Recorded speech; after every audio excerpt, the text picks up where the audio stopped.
I did think I was going to be a clown, and I did train to be a clown. And I also wanted to be a stand-up comedian. Hi, I'm Khanisha Foster. I am the playwright of Pyro, How to Blow Up a Life. Okay, so Pyro is about Helen, who on her 40th birthday finds out that her husband of 20 years has been cheating on her. So she decides to become a sexual anthropologist and sleep with everybody she knows to find out who she actually is. So you may be wondering, why did I write a show about a woman who gets divorced and sleeps with everybody? The truth of the matter is I was married for 20 years. I did end that marriage, and then there's a lot to learn about yourself in that moment in your life. Pyro itself is not the true story of my divorce necessarily, but it is a take on it, except for we take it into this big, funny, clowning, heartbreaking world where we use physical theater to really think about all the feelings you've been suppressing when you're coming back to yourself. And the title Pyro, when I was going through that time in my life and doing a lot of writing and thinking, it just felt the end of a relationship can be a moment where everything burns down and you have to rebuild. And I got really interested in this idea of where do things burn and where do things light up the sky. And so it became about this fireworks factory, and that's where the play takes place. And I just thought it was interesting. At some point I got it in my head.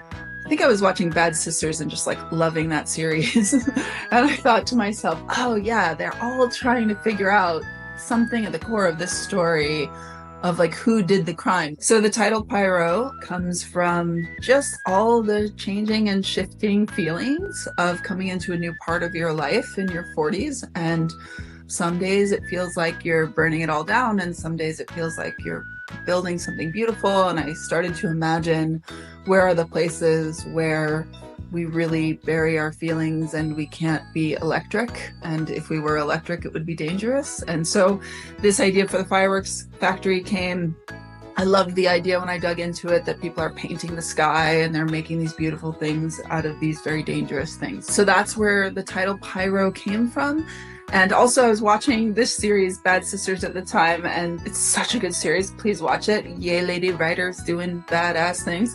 But what I loved about it is we knew what the ending was, but we weren't sure of how we got there or which of this like team of amazing people did it. So for Pyro, I was really interested in, I knew I wanted to start with this idea that everything explodes, and then I wanted to use the play to figure out how we get there.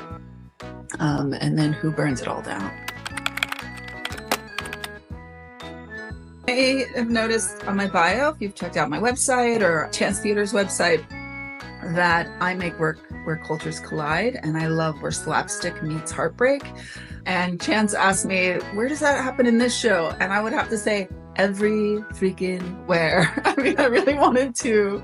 I have a dramaturg friend who's going to be working with us, Zaria O'Neill, who's read the play, and she was like, girl, this is not a divorce story. And it is, but it isn't, because I'm interested in clown and how clowning tells the truth. I'm interested in the language of theater being big and theatrical and chaotic, but with a very clear kind of core at the center of it.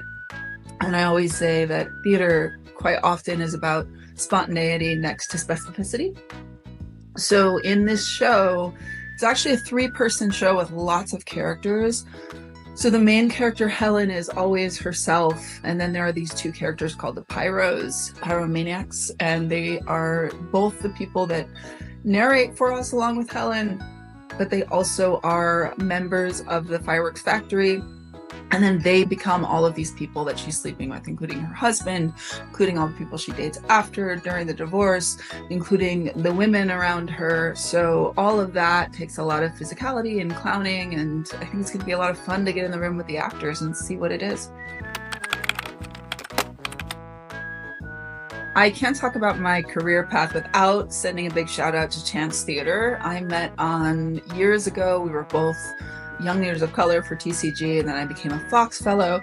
And when I was looking to become a Fox Fellow, you partner with the theater, and I thought of On right away. And so I was a Fox Fellow with you all at the theater. We developed work together and clowning together and did a lot of clowning workshops. And that really aligns with my trajectory because I did come out of Chicago. The head of my theater program was one of the founders of Second City.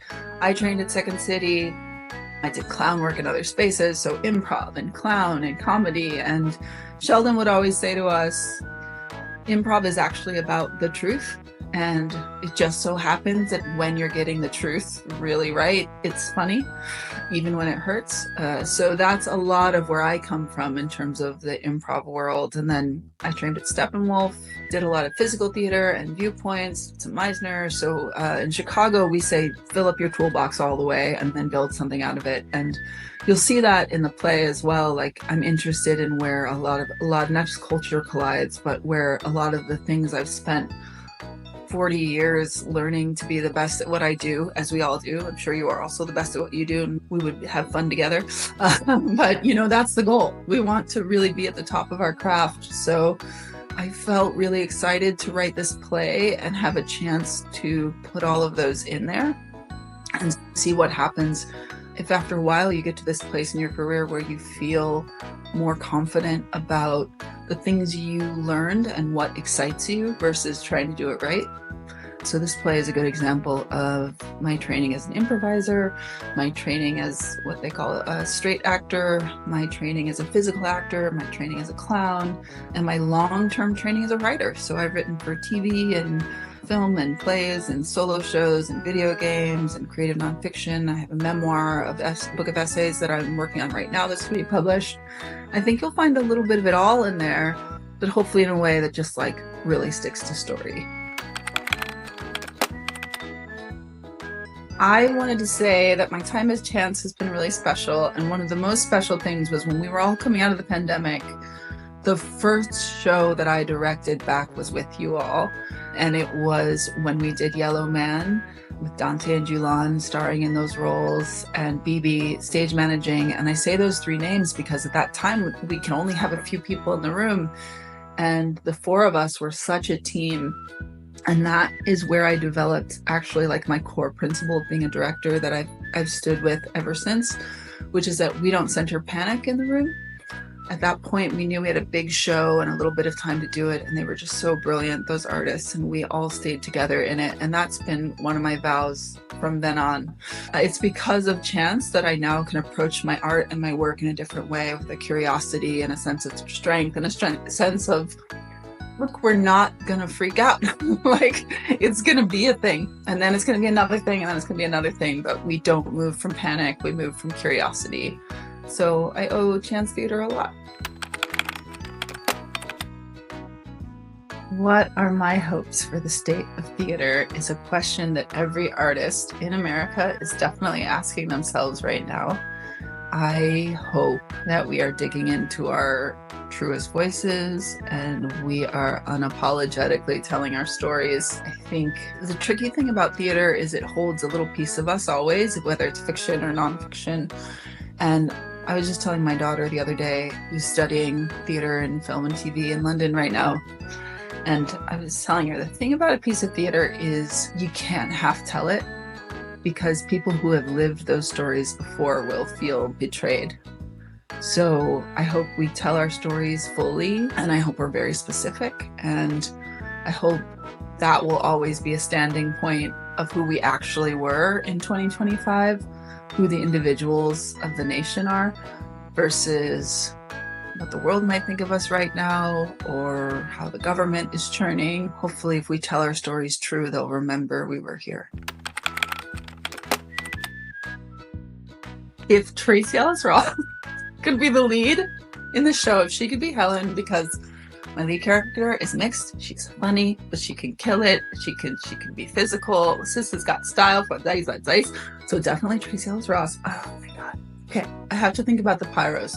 The Pyros have to be people that can do a bunch of different things. So maybe Barry Keoghan, because he's like dark and funny and weird and heartfelt, and he's got crazy eyes, and I think he could do multiple things. I'm trying to think of actors who can be so many different people. The thing is about these roles is they can be anything in a way, because they just have to be an actor who transforms. Maybe Tom Holland, because Tom Holland, well, he loves mixed ladies. We like that. But also he's, again, like funny. He like has this explosion where masculinity and femininity meet. Like he's not afraid of those parts of himself. He can dance, he can move. Okay, so we're gonna do Tracy, Barry, Tom. Fun facts. Okay, until this latest album came out for Beyonce, which she won the Grammy for, as it should be, we love it, I knew every dance Beyonce had ever done because I started a Beyonce Joy project and started to learn all of her dances as a physical act of joy. What else? I did think I was going to be a clown, and I did train to be a clown, and I also wanted to be a stand-up comedian when I was in 4th grade. When my teacher asked what we wanted to be and all my friends wanted to be scientists, I wanted to be a stand-up. So most of my pieces, I sneak stand-up and clown into them. What else do I want to tell you about myself? I mean, you probably know this about me because everybody knows this about me, but my dad was a Black Panther and my mom's family invented bubble wrap, and the way they met, it should be a TV series because it is an action-packed thriller of a story. So if you see me at the theater after, just ask me and I'll tell you. First of all, Robin Williams was my all-time favorite comedian ever. And that was because when I was little, he did the Live at the Met and he did stand up about addiction. And at the time, my parents were addicts and I had never seen somebody laugh about that before. And so this was after he was sober, and I used to play that record over and over and over and over and over again. And it healed me so much. And it also, I think, really gave me a joyful life, allowed me to see things joyfully. So for sure that. Sandra Oh, Michaela Cole, and Everything, Ever, Forever, all of time, all of life, everything they do, I salute you. I think you can get comedy from them. You can get just like the most beautiful performances, Michaela Cole's writing. So, I think clown-wise, I've known so many amazing clowns that I've trained with, but I'm going to say someone who I don't think, I'm going to say 2 people who I don't think consider themselves clowns, but I would say Ithamar Enriquez, who does this show called Ithamar Has Nothing to Say. And that was produced by both Jordan Peele and Keegan-Michael Key, because they were all at Second City together. And those 3 dudes in general are doing what I love, which is like full comedy, like full run towards race and culture, but also just like joy of slapstick and the joy of the moment. So those are my people right there. If I could make work like them, I'd be happy. And, oh wait, I have to say, I'm saying too many. Carol Burnett. I mean, come on, Carol Burnett, forever. Everyone in the world should experience kitchen dance parties. To me, that's like the reason to live. Like, just putting on music and getting down. Like if me and my body are not aligned, something's wrong. So I got to be careful about that. Like my body and I have to be. That's how I see the world. So I think everybody should experience putting on a piece of music that makes their body move before they can think about it. I have so many. I love theater so much. I love theater so much that every time I walk into a theater to this day, I get goosebumps all over my body. Okay, well, obviously, I know it's the time of Little Shop of Horrors and everyone's talking about it, but obviously the duet between Audrey and Seymour, just like true love with such a nerdy cute guy and such a brilliant badass lady, and oh, they can sing. And what else? My favorite play is this play called Unmerciful Good Fortune by Edwin Sanchez, which I fell in love with in the 90s, but Rosario Dawson is now making the film of and will star in. But that show has this moment. It's basically about these 2 women. One's a DA And then the other woman works at like a McDonald's essentially and has been poisoning people.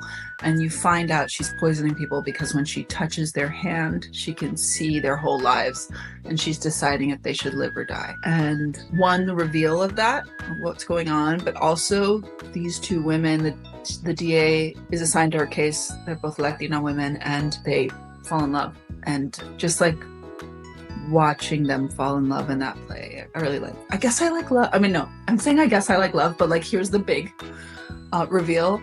I never make a play that's not about love. Like every play I've ever directed, written, made, it's all about love. Like I believe in love. I think love is an abundant thing. I will be like, if I'm single and Valentine's Day comes along, I am celebrating it with full abundance. I just think love is present no matter what. So anytime like real love, I love kisses on stage too, with a good intimacy choreographer, but still. Listen to my friends out there. This is obviously a festival of new plays. Phoebe Waller-Bridge, when she was creating Fleabag, the reason she was able to get to that point is she had a theater company with friends and they would write different things every night and they'd try to figure out something with the audience, and they'd have the audience hold a red balloon and they'd ask the audience to let go of that balloon when they fell in love with the main character. And that gesture helped them learn how you fall in love with characters. And that's why we have such an incredible lead character in Fleabag that's so different. It doesn't have to be likable like many women's characters are asked to be, but it's so incredible. So this is my request to you as an audience. Will you please come play with me? Because I need you. I need to figure out what this play is, and this will be a moment for us together to make something. So I guess I just wanted to full-heartedly invite you to help me see what this play could be. So come watch Pyro at Chance Theater on April 2nd.